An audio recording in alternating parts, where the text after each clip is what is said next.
the Clean Energy Research Center at UBC. Next slide, please. Just watching webinar. And if you could, if you mute yourself, if you're not purposely talking, that'd be fantastic. And as well, we will be recording this session for those who weren't able to make it and for posterity's sake. Great. Sorry, Nelco. No problem. So agenda is as follows. We'll have land acknowledgement partnership introductions.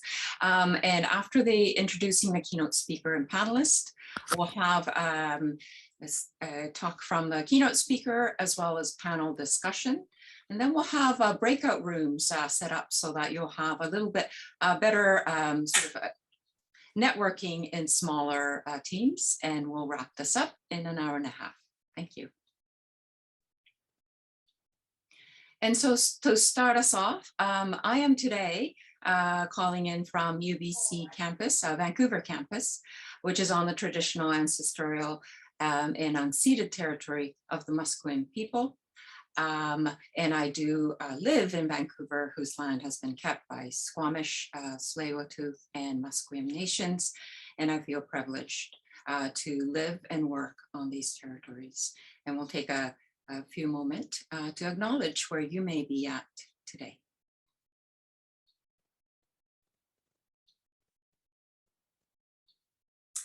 Okay, as mentioned, this is part 4 of 4 webinar series. The first 3, I guess the third one is still pending in terms of being converted to and uploaded to a YouTube link. But these are the links that you are able to access and follow us in terms of what's happened previously in these topics. And for today, we'll be talking about market development.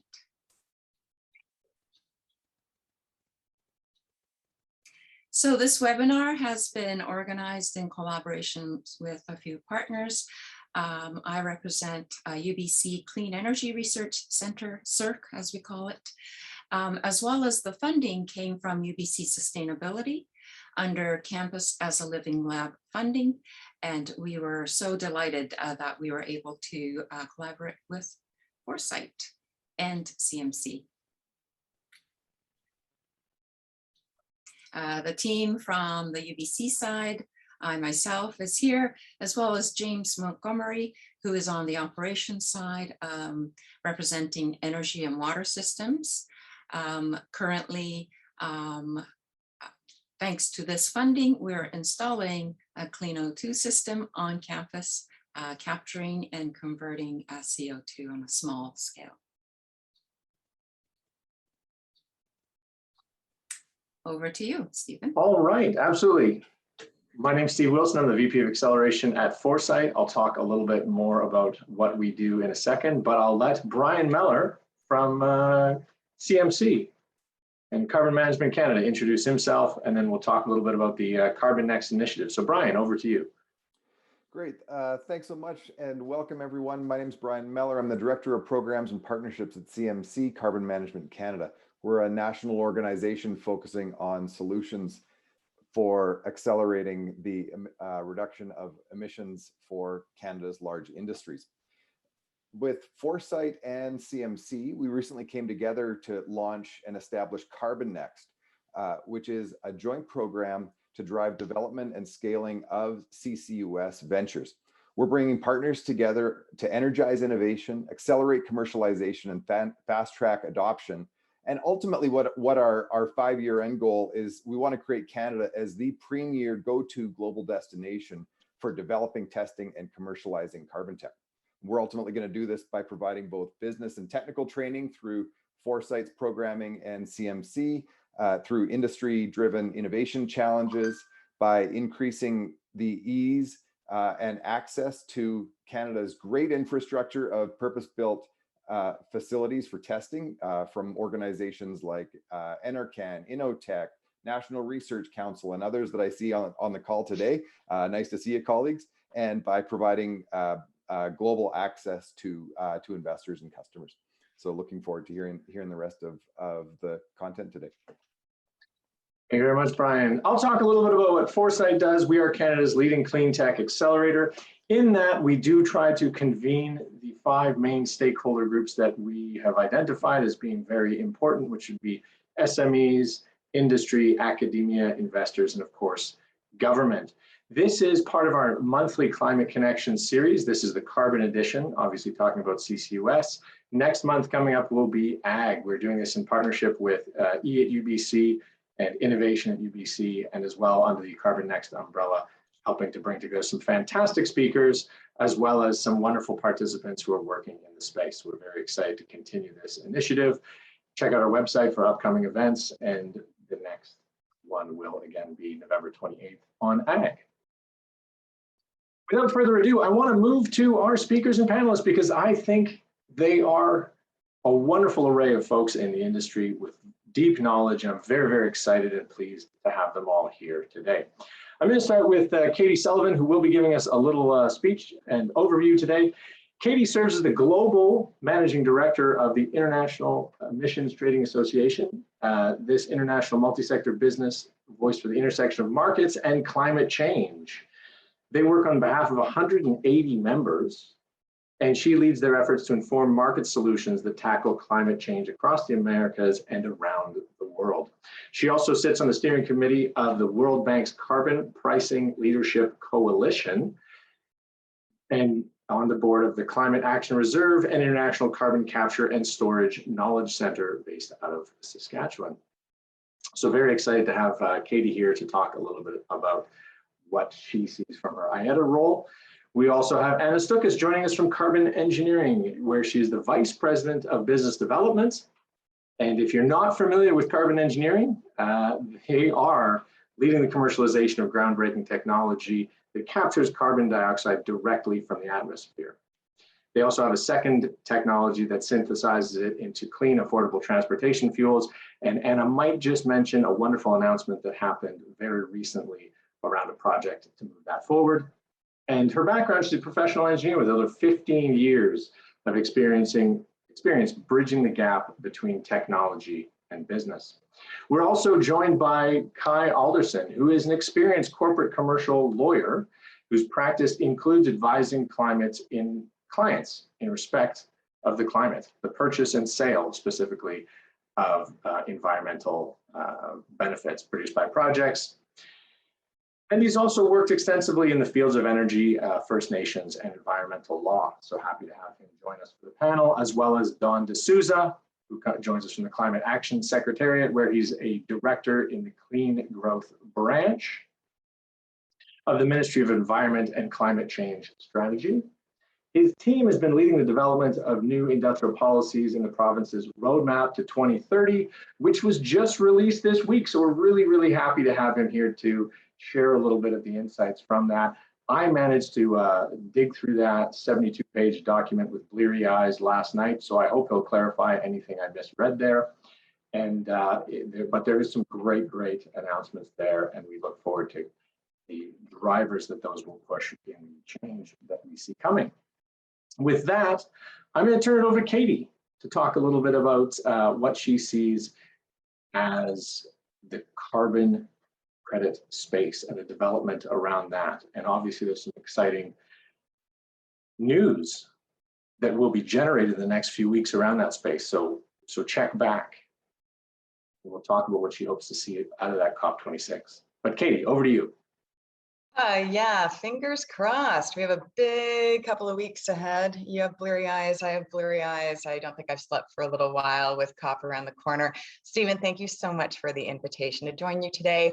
Also, thanks to certainly, Foresight, the team, and all of your partners, and this great CCUS series. It's wonderful to see the wrap of the series with the focus on markets and the role that markets are playing and the outlooks to drive CCUS both in Canada and globally.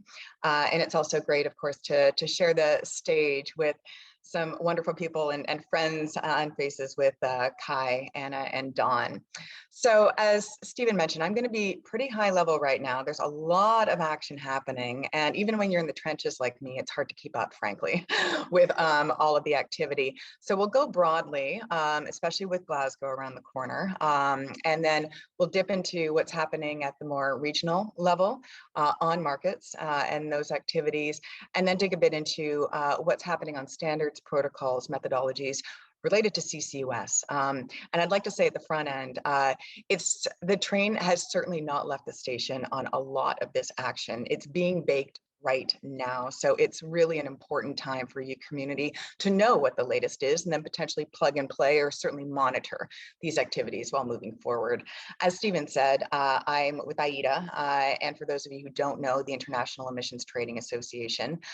We have, actually it's now 190 members and growing. We're growing quite significantly, and it's across the whole carbon value chain. So from big buyers and emitters, so oil and gas and cement and power, cement, or sorry to say cement, aluminum manufacturing, the list goes on, to the project developers of all project types, from waste, agriculture, forestry, renewables, CCUS, also the assurance providers, which is very important in our world. It's all underpinned by the monitoring, the reporting, the verification. So we represent a lot of the assurance providers in this space, also the standards. We represent not all, but most of the standards, certainly from the voluntary market. And this will become more clear about kind of the role that they play as I go through the slides.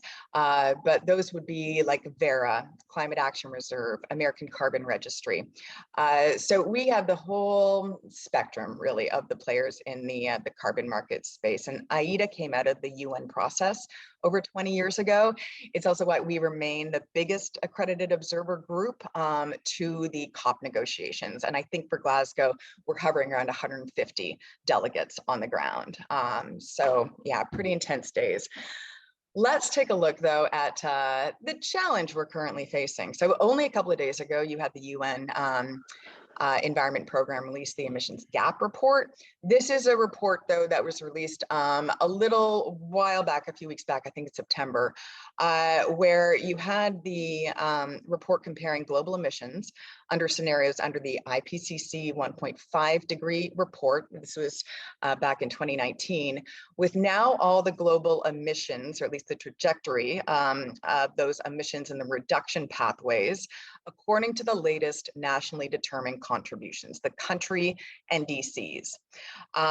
So it's not looking great, right? According to the latest NDCs, including all the originals and then the updated NDCs that have come through to the UN, you are looking at about 16% higher emissions in 2030 below 2010 levels. Again, this is based on the NDCs submitted to date, including enhanced.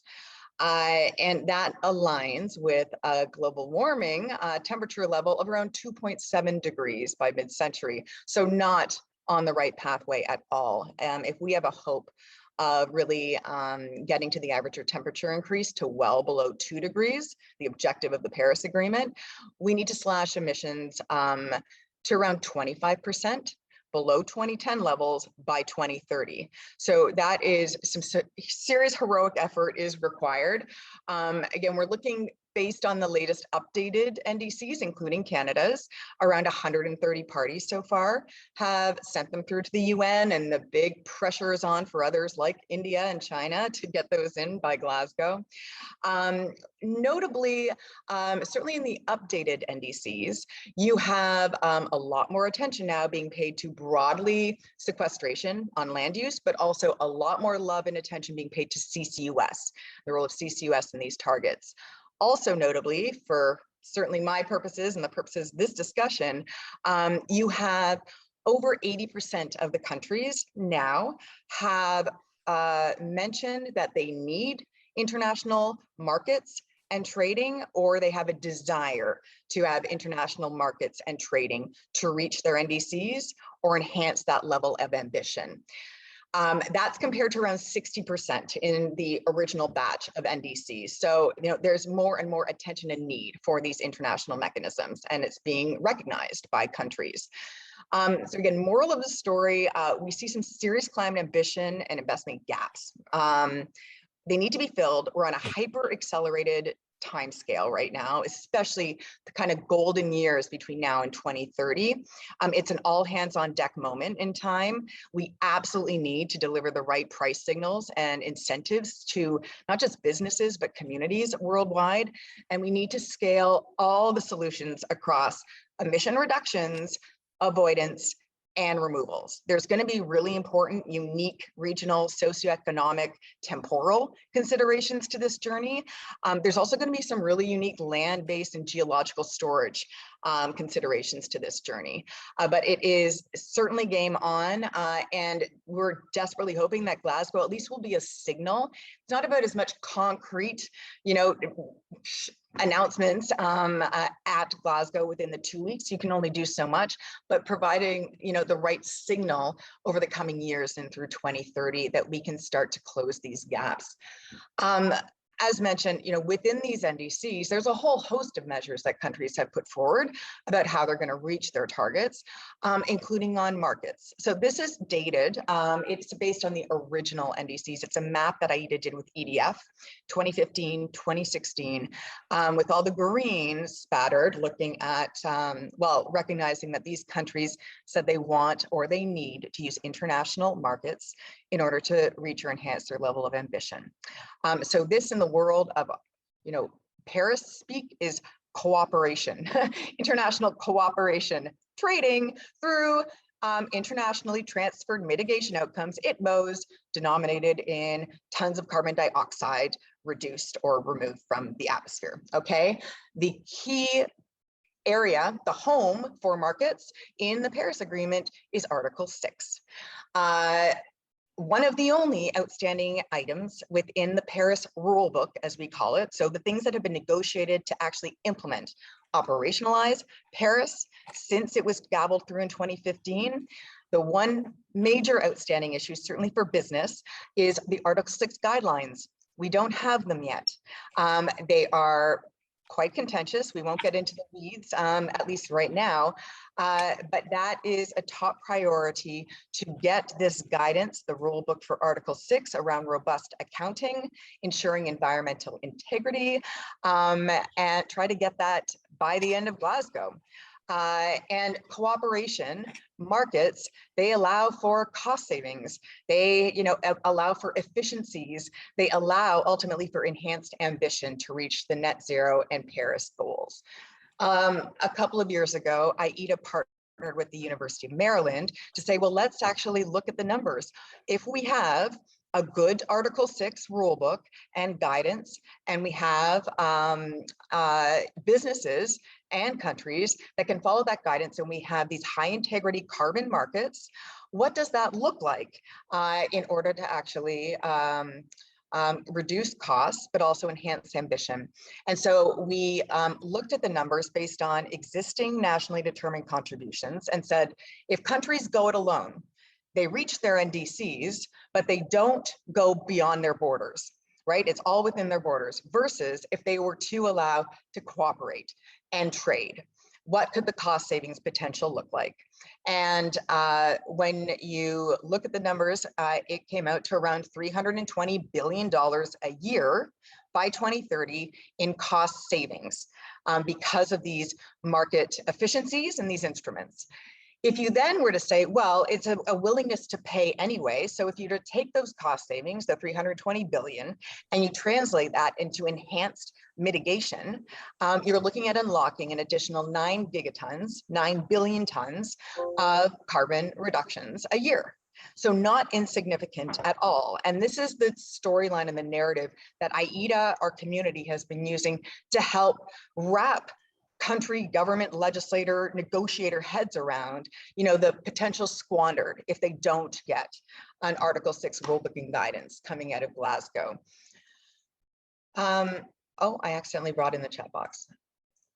Okay, so then the question becomes, and you can dig into all of this analysis online. It's all available. I can send links to Stephen if you want to share it with participants. But then everybody's always curious, well, who are the buyers then? Who are the sellers of these credits, these trading instruments, these ITMOs? And so, looking at the model, it has 32 broad geopolitical regions. And there's some fascinating dynamics through 2030 and 2050 around buyers and sellers.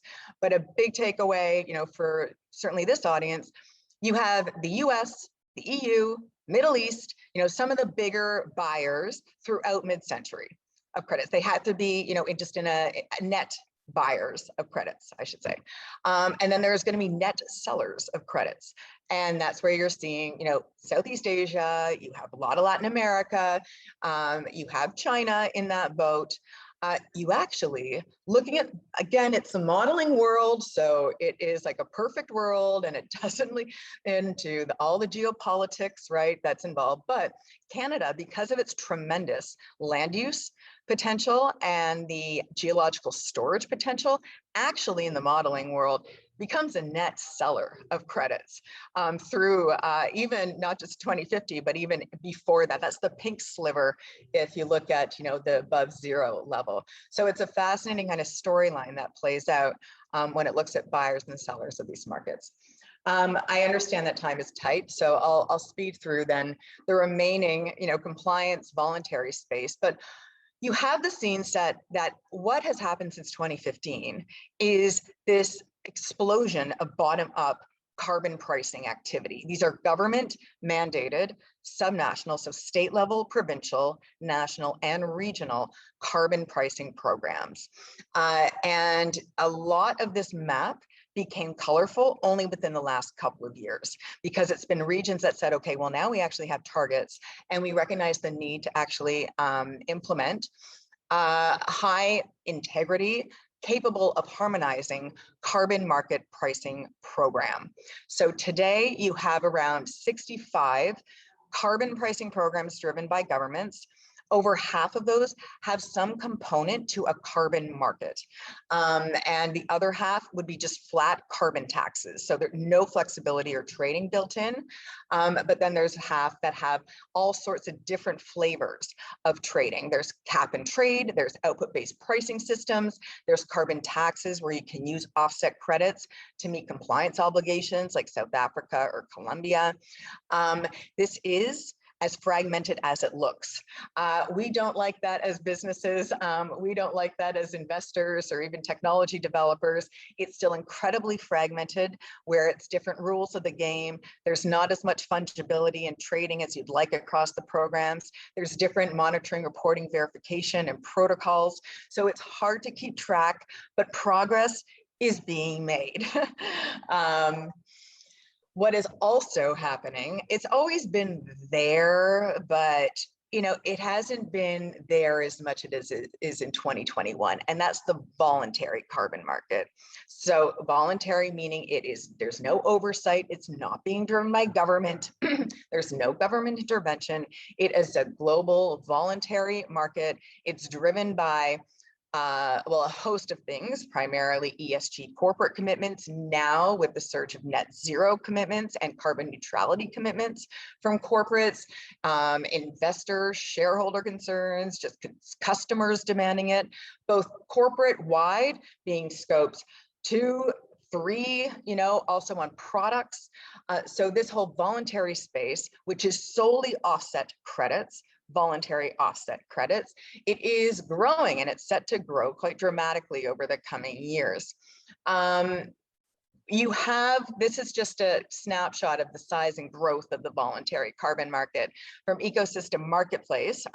Their latest data review and update came out in September, and it shows how it's been a bit of an ebb and flow over the years. This year we're reaching record high of the actual value, traded value of carbon offsets globally.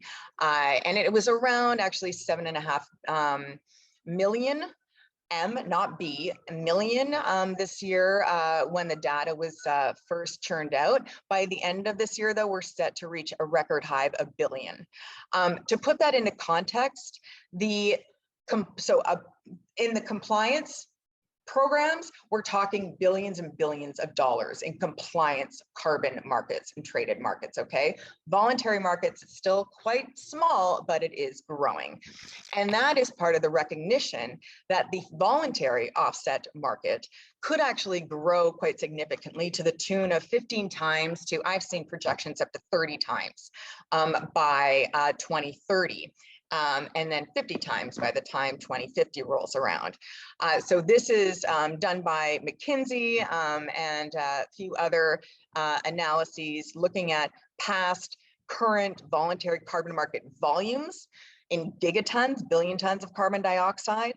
And as you can see that we could reach 2 to 23 gigatons of volumes in the voluntary carbon market by the end of this decade. This is what prompted, Mark Carney and him mobilizing a host of organizations and corporate leaders to create a private sector-led task force for scaling the voluntary carbon market. They realized the important need and potential the voluntary carbon market could play in helping to get us on track and reach net zero Paris Agreement targets. But there has to be a lot of work done on the voluntary market to ensure higher integrity, both demand side integrity and supply side integrity of the market, to enhance transparency of that market, to enhance the standardization of that market, and liquidity of that market. Right now, it's a very opaque market. It's bilateral, it's OTC deals. There isn't a lot of price discovery. So it's about galvanizing a very big, over 450 groups of businesses globally and over 250 organizations to help set up a roadmap and ultimately a governance structure to help enhance the integrity and the standardization of the voluntary carbon market. This is brand new. The governance body was just announced about a month ago. AIDA is one of a handful of, I think it's 4 organizations that are the executive secretariat for the brand new task force for scaling the voluntary carbon market. And they're going to be moving forward really, really quickly, including on announcing the core carbon principles that will ultimately underpin a lot of the new market rules and structures and contracts to the evolving voluntary carbon market. So I want to say just a few quick words about the offset standards before I pass it back to Stephen, okay?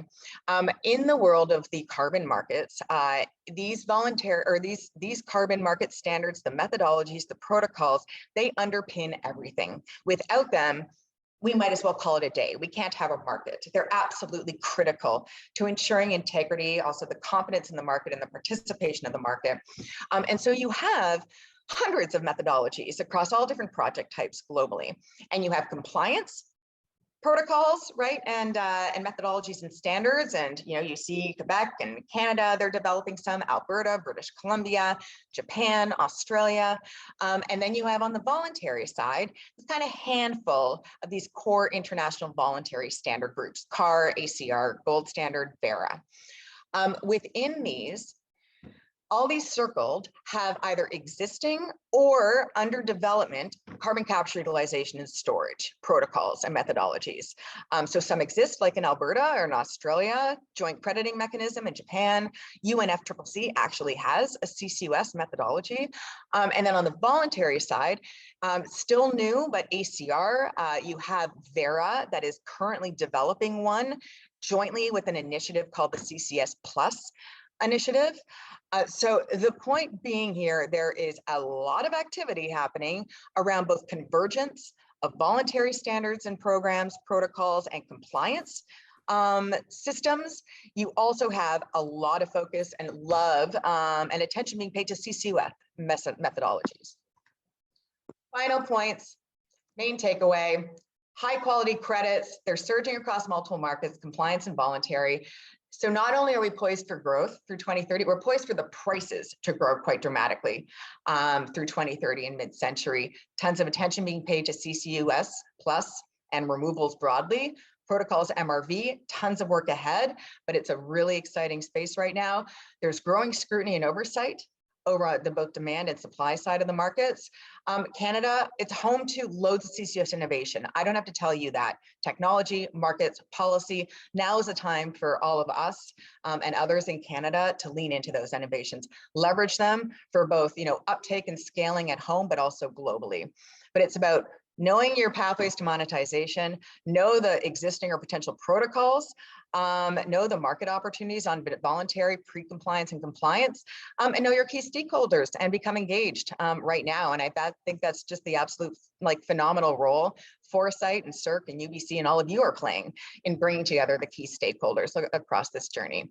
So with that, thank you very much for the opportunity. Looking forward to the discussion. Stephen, back to you. Thank you so much, Katie. And every time I listen to you, I learn new things. And obviously it is moving so quickly with some of the new groups being formed and monthly new updates. And then what's fascinating to me is as the rule book is being written, as the referees are getting together and agreeing on what the rules of the game should be and are, and it's varied all over the place, there are organizations playing in the game. And that's why I think Anastokas and Carbon Engineering is a wonderful example of that. They've got great project announcements coming out on a weekly basis. They've got fantastic things going on, and they've managed to find a way to navigate this changing landscape to make their business work and to bring things to market. So, and without any further ado, I'll let you talk a little bit about Carbon Engineering and share the view from that player in the game versus the referee setting the rules. Awesome. Thanks, Stephen. And it's absolutely a case of attempting to skate to where the puck is going when you aren't really quite sure where that puck is going yet, to use a very Canadian analogy. So up on my screen, you can see a little bit about Carbon Engineering, hoping that's sharing properly. Really quickly, Carbon Engineering is a Squamish-based Canadian clean energy company. We were founded out of the University of Calgary in 2009, moved to British Columbia over 2014 and 2015, and have been working for the past 12 years on the development and commercialization of technology to capture carbon dioxide directly out of the atmosphere. So our core expertise is to take that CO2 that's all around us in the atmosphere at 400 parts per million and to concentrate it up to close to 100% pure carbon dioxide. Once we've done that, we can do any number of things with it, but the two primary ones that we look at are, first of all, that you can put it back underground where it came from. The second thing you can do is you can take that atmospheric carbon dioxide, you can combine it with low carbon hydrogen, and you can create drop-in compatible ultra low carbon intensity fuels, creating a renewable loop of recycling your fuel out of the air instead of pulling new fossil fuels out of the ground. I'm going to keep this very quick.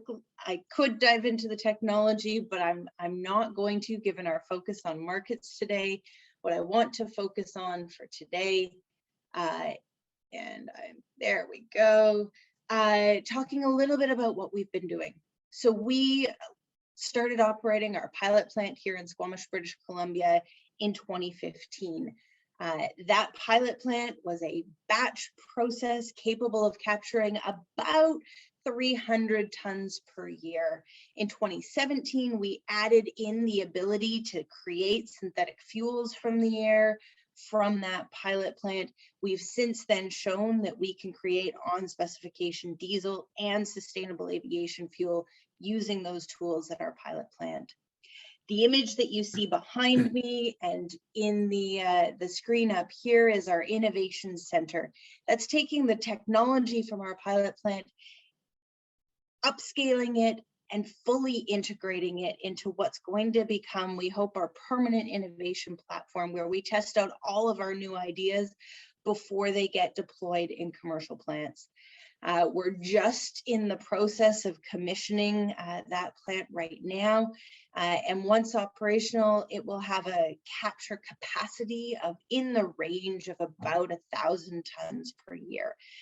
So for anyone who's been looking at the carbon removals market worldwide, for context, the Climeworks Orca plant in Iceland captures about 4,000 tons per year. Our innovation center will capture about 1,000 tons per year. Putting that in context, in parallel to all of our work on innovation, we're also working together with plant development partners around the world to deploy this technology at commercial scale. So the first of those projects that's been announced is down in the Permian Basin in the United States, together with our plant development partner 1.5. That first commercial plant will be a direct air capture to sequestration plant, capable of capturing up to 1 million tons of carbon dioxide from the atmosphere per year, putting it back underground where it came from, with operations targeting 2024. If you listen to the latest interviews with Oxy's CEO, Vicky Holub. The second plant that we announced recently is that we've started pre-feed, or the beginning part of front-end engineering, for our first European commercial plant as part of the Scottish cluster, together with plant development partners Strega. That plant will take CO2 from the atmosphere, and on that path, once we get it up to operations, we'll take it and actually put it underground offshore as part of the Scottish cluster project. Again, all of these are in the very early stages of engineering, so that's the trajectory that we're on and where we're hoping to see them going. Finally, the most recent announcement is that, together with our Canadian plant development partner, Huron Clean Energy, and with the support of the provincial government's BC Innovative Clean Energy Fund, we've now started pre-feed on a first Canadian commercial plant, and that will actually take that atmospheric CO2 and have the potential to combine it with green hydrogen here in British Columbia. So we're very excited to be starting on the front-end engineering on that project as well. As Katie mentioned, the other thing that we're seeing that's helping these markets come together and helping us to look toward actually deploying the plant at our technology at commercial scale is the growing recognition amongst the voluntary market that there is a need to embrace the Oxford offsetting principles and start to add removals into companies' portfolios of how they're planning to get to net zero.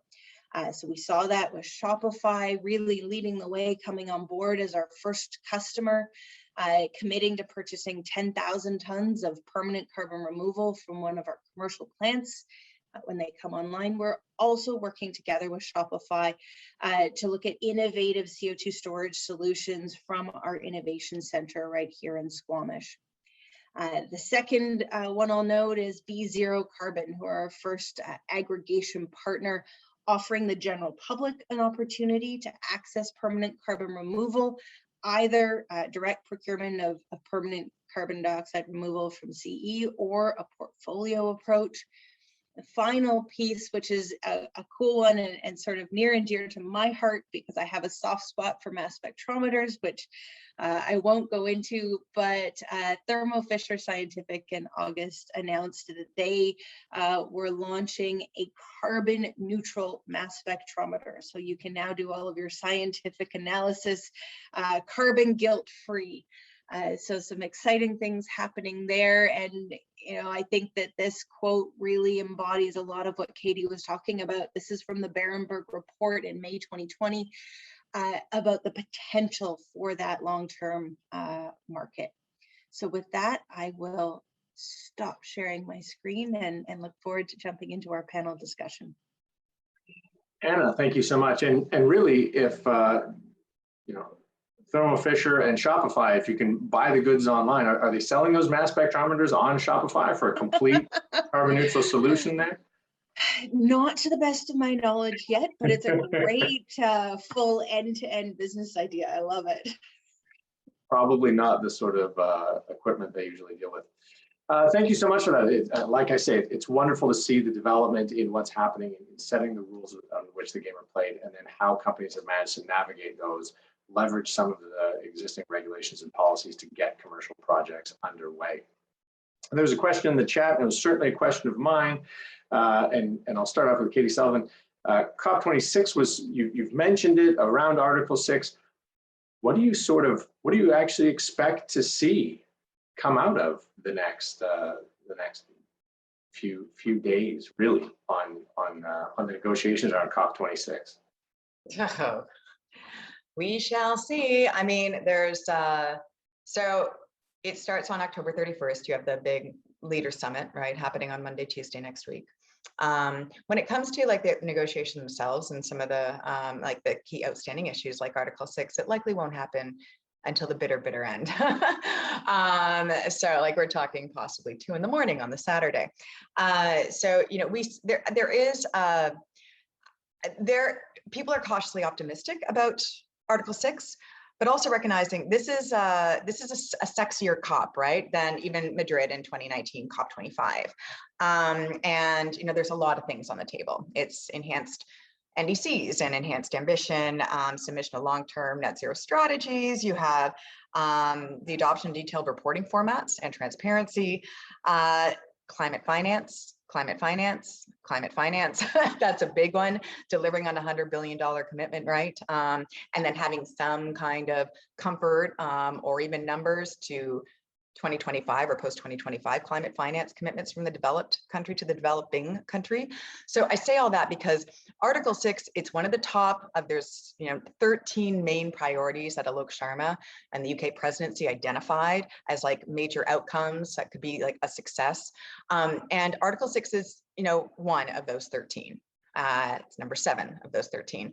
But, what kind of possible good things or bad concessions might be made, right, around Article 6 in the context of the broader discussions is yet to be seen, Stephen. And then just the backdrop of this is going to be different than any other COP we've seen logistically, health, COVID restrictions, the just spacing restrictions on site.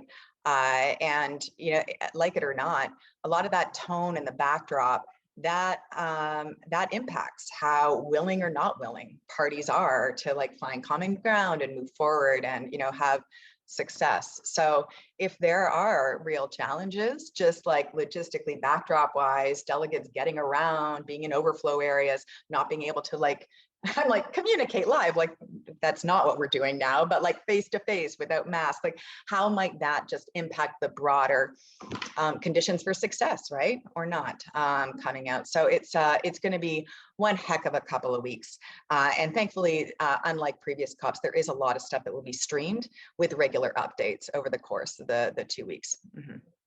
Okay, fantastic. We'll keep our eyes on how that kind of develops. Any kind of comment from regarding COP26 and that international framework and how that would impact things closer to home? And Dawn, maybe do you have some view? I noticed as I read that roadmap to 2030, it referenced keeping the BC carbon price higher than the federal one, or at least matching or exceeding that. Does international trading of mitigation offsets or the ITMOs, is that something that BC has considered? Is that in kind of the plans of how BC aims to get to its goals? Yeah, that's a good question, Stephen. I mean, we work collaboratively with the federal government on these aspects related to ITMOs, and it's really their responsibility to do the negotiations at a nation-to-nation level or country-to-country level. Sorry. And so we're looking forward to seeing what comes out of COP26 as it relates to ITMOs, and that may inform future policy work. But importantly, as it relates to the roadmap to 2030 that you mentioned, we're not expecting a reliance to use ITMOs towards those targets 2030, but definitely interested in seeing where things go coming out of COP26. Fantastic. Thank you so much. I'll just add, I have, because I think it's important to recognize that even if we don't get the rule book after Glasgow, during Glasgow, it doesn't mean that countries are going to stop using carbon markets.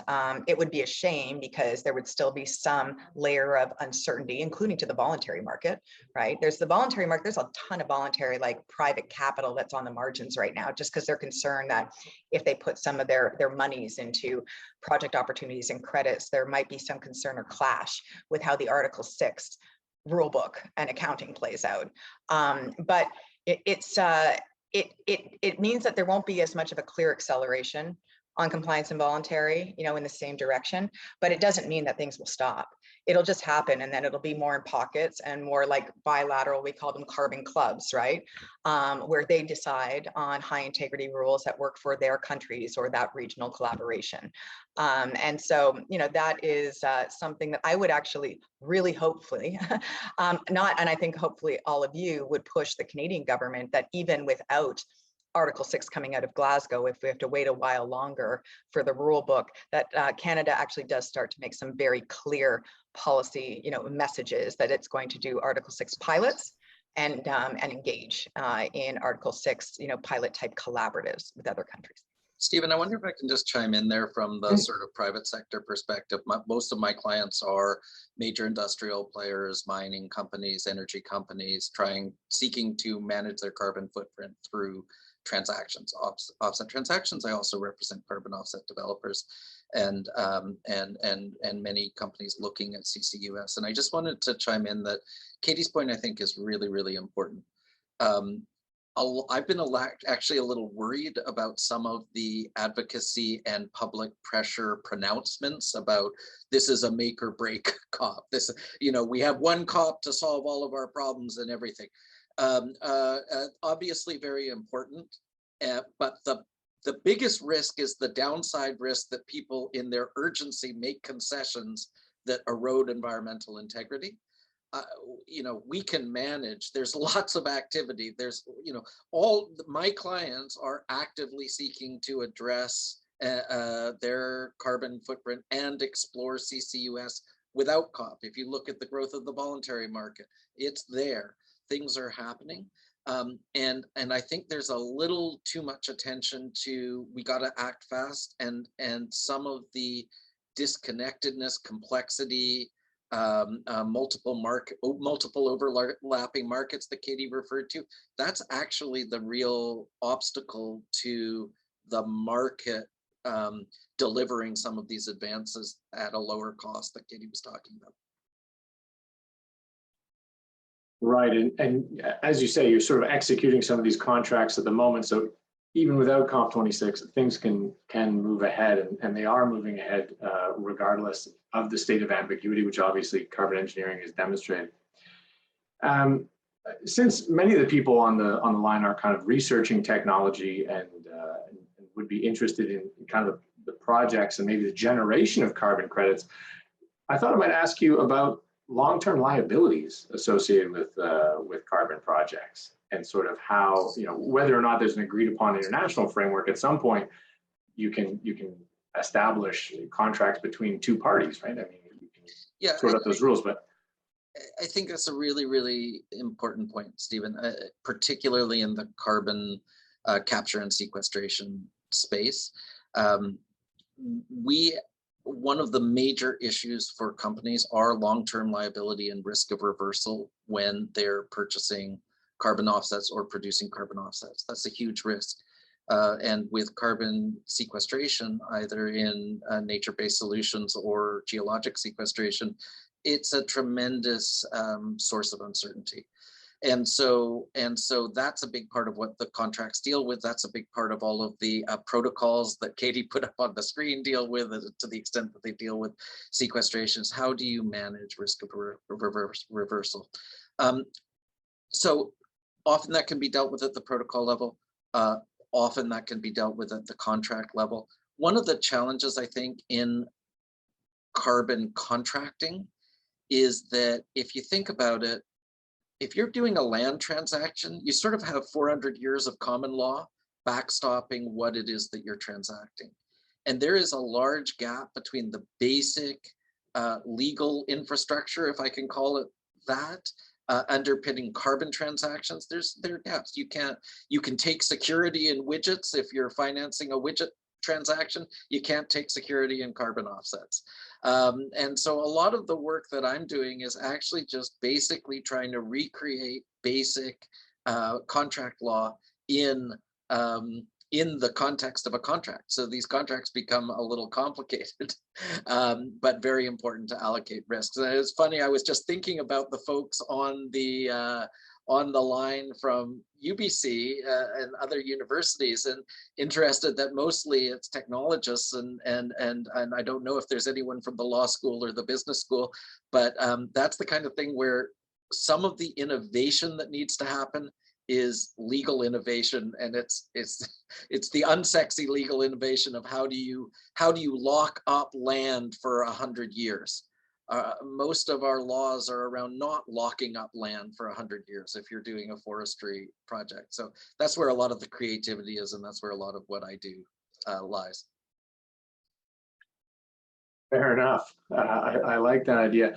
And it's interesting to me that carbon engineering, you're looking at sort of removing the carbon from the atmosphere and then either putting in geological sequestration, where hopefully there's a limited long-term liabilities. I mean, it could leak out through forest cap rock and other things like that. But you're also looking at turning into fuels. How do your kind of projects where you're looking at sequestration address those long-term liabilities? So a lot of that really depends on the location that you happen to be in and the standard that you're complying with. If you look at things like the California Low Carbon Fuel Standard, which in 2019 allowed direct air capture to sequestration to be added as a compliance pathway, there is a significant long-term liability and monitoring obligation that comes with it. By contrast, if you look at Alberta, they have a somewhat limited term liability after which the province actually assumes that liability back. And, you know, I'm not a geologist, I'm a mechanical engineer, but as it's been told to me and as I understand it, part of what can give that the ability to do that from a regulatory perspective is that natural geologic processes for the storing of carbon actually mean that your risk of leakage decreases over time.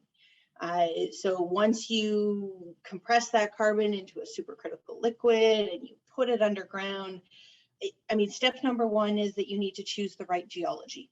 You need to be choosing an area that has the porous storage space at the bottom and the non-porous cap rock on top to keep it all where it came from.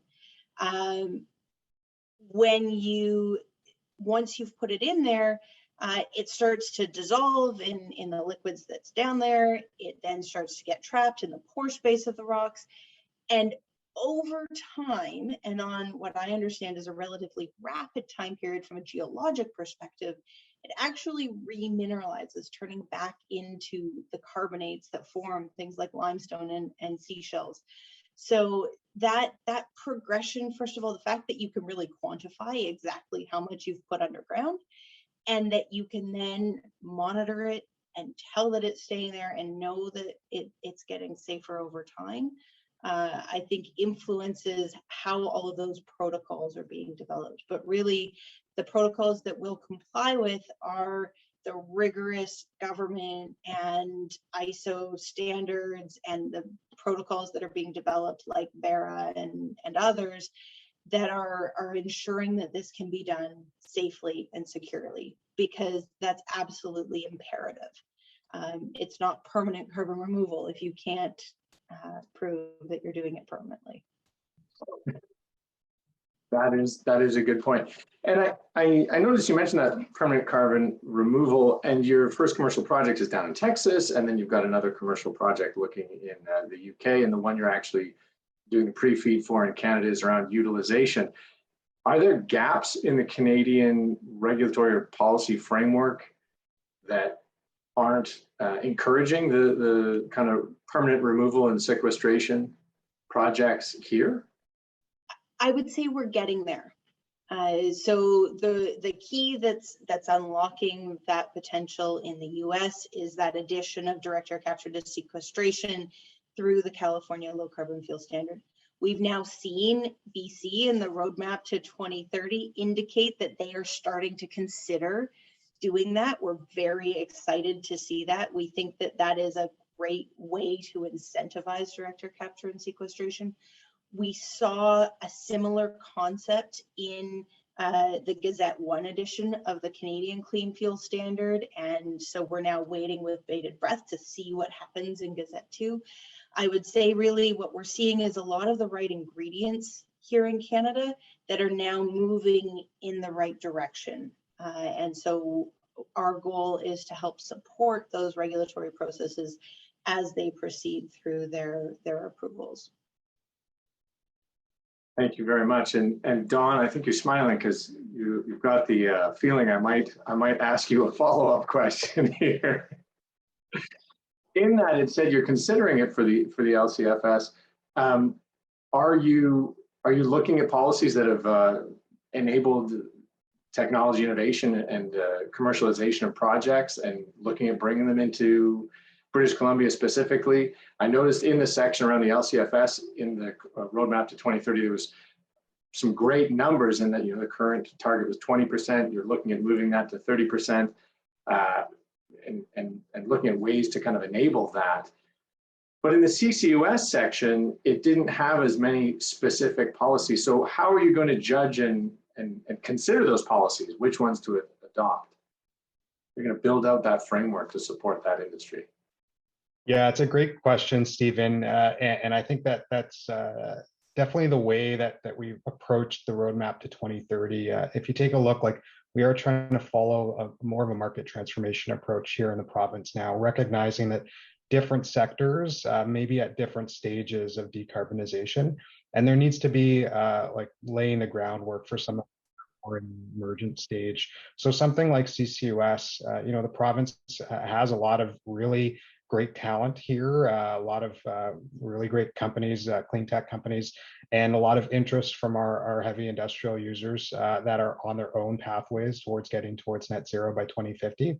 But we recognize that there's a need for understanding and tackling some of the really key policy, regulatory, and investment barriers that still exist.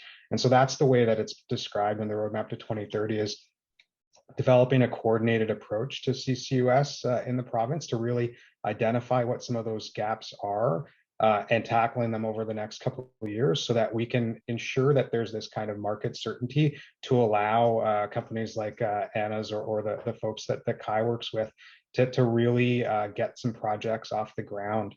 And to do that, we're definitely looking across jurisdictions, including what's being done, for example, in the LCFS program in California, and engaging with the federal government on their clean fuel standard. We recognize that there's different ways that we can try and unlock some of these CCUS opportunities, and trying to see what's best for the province while looking at what's working elsewhere. So it's a really, really exciting time because the pace and scale of change is so huge. I mean, in Clean BC, we talked about going from 10% carbon reduction in the LCFS by 2030 to 20%. And now, less than 3 years later, we're talking about increasing that to 30% subject to consultation. So the pace of change is just picking up, which is great to see. As Katie mentioned, we're not right now on the path towards the Paris targets, but we have to learn from what's going well and what's not going well across jurisdictions in order to do that. And maybe if I can pick up on some of the pieces that Dawn was talking about, I think what's so powerful about the LCFS and BC's is one of the world leading regulations. We've done a phenomenal job with that, and we're super excited to see the increased targets in the roadmap. One of the things that the LCFSs do that make them incredibly effective is that you look at any abatement curve and you see that the cost of decarbonizing different industries is different. And the cost of decarbonizing transportation in particular rises exponentially as we work toward those margins, and looking at things like aviation as being one of the hardest and most expensive. So having well-designed regulations like the LCFS can incentivize decarbonization and incentivize the behavior.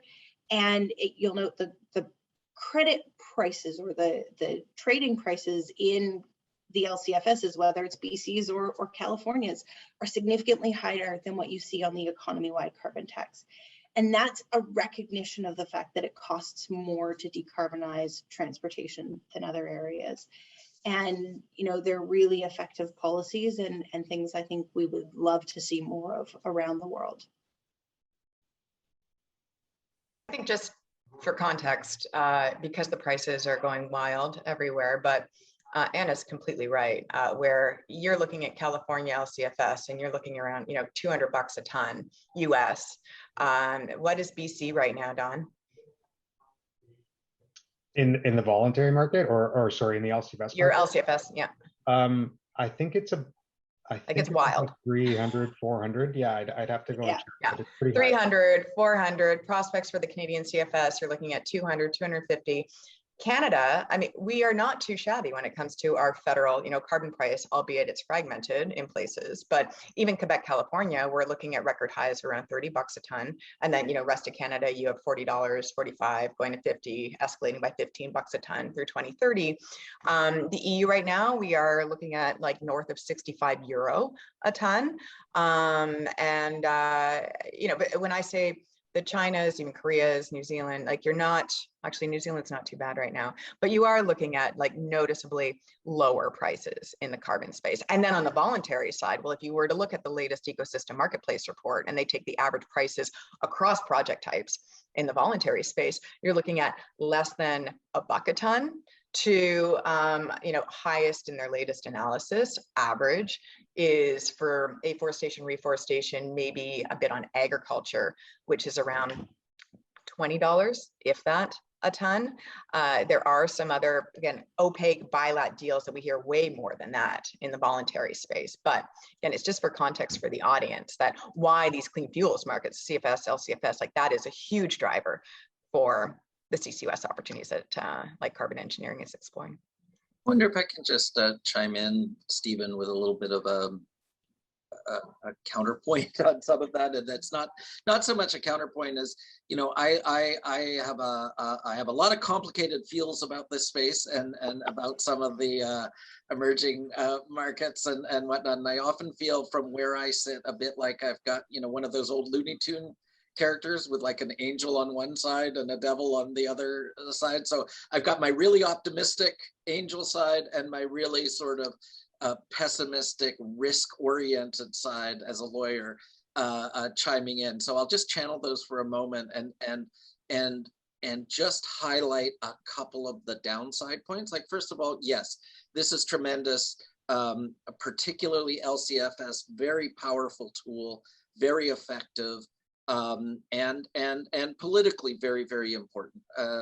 We can, I don't think we have time, but I think there's a very important political conversation to have in Canada about climate and federalism and how carbon capture and sequestration can be a positive move towards a sort of a new climate federalism, but that's a separate discussion. But my risk side, the devil's side of my shoulder, just wants to highlight that these emerging very high-priced credits in a market environment where you have very disconnected markets and non-fungible credits is actually wreaking havoc on project developers. And is slowing things down quite a bit because a lot of my practice over the last 2 years have been fighting off clients have projects on a farm, let's say, for biodigesters. The same infrastructure can be used both to generate offsets under LCFS offsets or voluntary credits, and they're just constantly fighting off project entities that are breaching their contract because they can just walk across the street, go with someone else and get very much higher prices. So that may be a unique example that's unique to sort of agricultural biodigesters. But I just want to sort of highlight that sometimes these very high prices in very select sectors without integrated markets can be disruptive. Katie mentioned, you know, there's money waiting in the wings who would be eager to invest in projects, but they're waiting until they see where the market shakes out and where the most money can go. So there is always a downside. I very much commend the effort of the provincial government to move forward faster, but just a bit of a cautionary note to lean into the integration, and if there are any opportunities to not do the shiny new thing that generates $1,000 offsets, but do something that creates broad markets where maybe the individual prices are lower, but they'll last longer and won't create these upticks. My own view is, and this is just my own view as I watch my clients, I watch how my clients think, industry, mine, energy. Consistency, clarity, and continuity over time in terms of incentives matter a lot more than the quantum of the incentive once you get above a certain level, right? So there's a threshold effect, $2 a ton, who cares? But there's a threshold effect. Once you get above that threshold, it's all about clarity, consistency, and continuity. And sometimes I worry that we're in this, again, this sort of fierce urgency of now that we have going on right now. We're putting in place things that create these bubbles, and then those can be complicating for long-term investments. Let me put it like that. Kai, I don't think I've ever heard a lawyer use complicated fields before, but I love it. And I think you're absolutely correct. You know, from a project developer perspective, if you're looking to effectively drive toward any new technology adoption, you basically need three things. You need market demand. You need something to backstop market risk as that market develops, and you need access to capital. And you can look to the example that they have in the US, where it really took a number of years for people to be able to finance against the California Low Carbon Fuel Standard. First of all, because they needed to make sure it wasn't going to be sued out of existence. And then there's that question of, well, what are the credit prices going to look like? The second piece that's happening in the US that's incredibly effective is that 45Q tax credit that provides that additional help to backstop some of that market risk and provide some of that consistency and certainty, Kai, that you were talking about. You know, we're hopeful that the CCUS investment tax credit that was announced by the federal government as part of Budget 2021 could serve that same type of role in Canada. Other opportunities for that are things like the UK is big on something called a contract for difference. But the same kind of concept of how do we create some of that certainty and backstop the market risk so that you can then access the capital that you need in order to deploy that plant. And on that, you know, once you can close that business case, that consistency and the long-term certainty that you're going to have offset or going to have off-take from your projects for the life of your project over the course of the 25 or 30 years it might operate or be projected to operate for, that's huge. So moving towards those things are really important.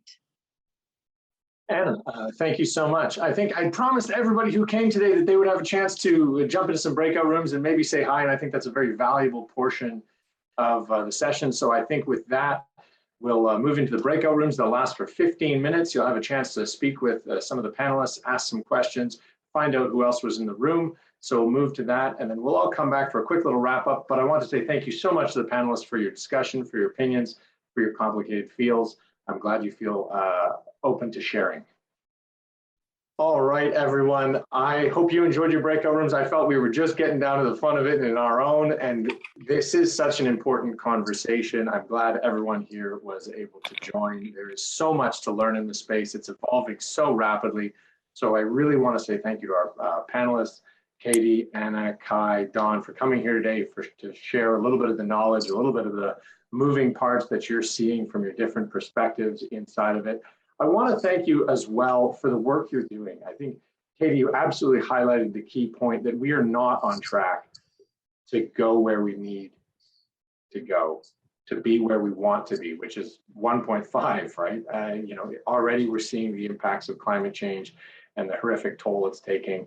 We need to do better, and I want to thank all of the people working towards that goal, writing the policies and regulations that will drive the innovation that will enable the projects to move forward, working to enable the framework on which international credits can be traded that will unlock those extra tons you talked about, that 9 gigatons of extra emissions reduction, working to formulate contracts, legal contracts that will allow projects to move forward smoothly in a repeatable, consistent way. And from carbon engineering, developing and commercializing groundbreaking technology that will, turn air into fuels in effect. And so I want to thank you all for the work you do. Everybody on the call, my partners at Carbon Management Canada for the good work they've done in supporting research and working with the carbonNEXT initiative forward. My friends at UBC and the Clean Energy Research for what they're doing in the primary research field. It will take a lot of folks working really, really hard to achieve the outcomes we want, but I think that they are important and valuable. And if we work together, we can achieve them. So with that, we're at time. Thank you so much. Please share this recording with anybody you feel might be interested.